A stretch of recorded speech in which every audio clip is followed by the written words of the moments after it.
DCP साहेब त्यांच्याकडे हा ते गौतमी पाटीलला काय उचलायचं की नाही?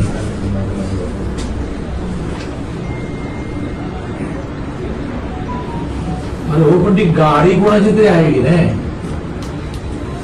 हा हो, पण मग आता हा जो रिक्षावाला सिरियस आहे. चला चला, तुम्ही म्हणा की गौतमी पाटील नव्हती गाडीमध्ये, कोणीतरी ड्राईव्ह करत होतं का भूत ड्राईव्ह करत होतं? तो जो कोण ड्राईव्ह करत होतो त्याला पकडायला लागेल ना. पकडला, केस दाखल केली. बर, मग तो कुठे आहे?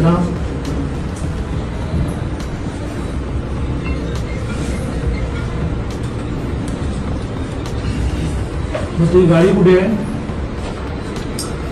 गाडी जप्त करून टाका आणि ती गाडीची मालकीन नाही गौतमी पाटीलची, तिला नोटीस द्या की तुमच्या. मग मला तुम्ही काय करा, त्या बिचाराची मुलगी समोरून बसली आहे, तर तिला काय म्हणा, तू अशी गौतमी पाटील वगैरे, तू म्हणा त्यांचा खर्च तरी कर म्हणा. तुम्ही लक्ष घाला, तुम्ही लक्ष घाला.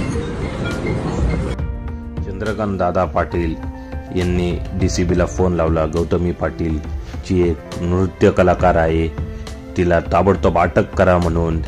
गौतमी पाटील यांची गाडी एका रिक्षावाल्याला धडकली. त्यानंतर त्या रिक्षावाल्यांनी चंद्रकांत पाटील यांच्याकडे तक्रार केल्यानंतर चंद्रकांत पाटील यांनी जे कर्तव्य दक्षता दाखवली आहे ते कौतुकास्पदच आहे. परंतु तरीही चंद्रकांत दादा ज्या कोथरूड विधानसभा मतदारसंघाचे आमदार आहेत, त्याच कोथरूडमध्ये गुंड निलेश घायवळ याचं कार्यक्षेत्र होतं.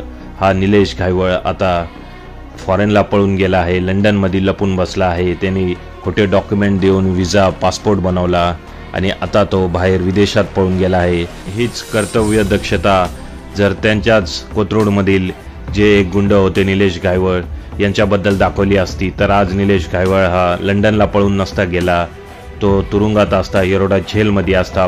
परंतु या गुंडांकडे एक वोट बँक असती आणि त्यासाठीच कुठेतरी राजकीय नेत्यांना गप बसायला लागतं असं बोललं जात आहे. त्यामुळे चंद्रकांत दादा पाटील एवढीच कर्तव्य दक्षता तुम्ही जे कोख्यात गुंड आहेत त्यांच्या विरुद्ध पण दाखवली पाहिजे होती, एवढीच जनतेची अपेक्षा आहे. ठीक आहे, ह्या पुढील काळात तरी तुम्ही असे जे गुंड आहेत निलेश घायवळ तसंच गजानन मारणे यांच्या विरुद्ध पण अशीच कडक कारवाई करायला डीसीबीला फोन कराल, हीच अपेक्षा आता आम्ही ठेवू शकतो तुमच्याकडून. धन्यवाद. जय हिंद, जय महाराष्ट्र. मित्रांनो, काय वाटते तुम्हाला याबद्दल कमेंट करा कमेंट बॉक्समध्ये.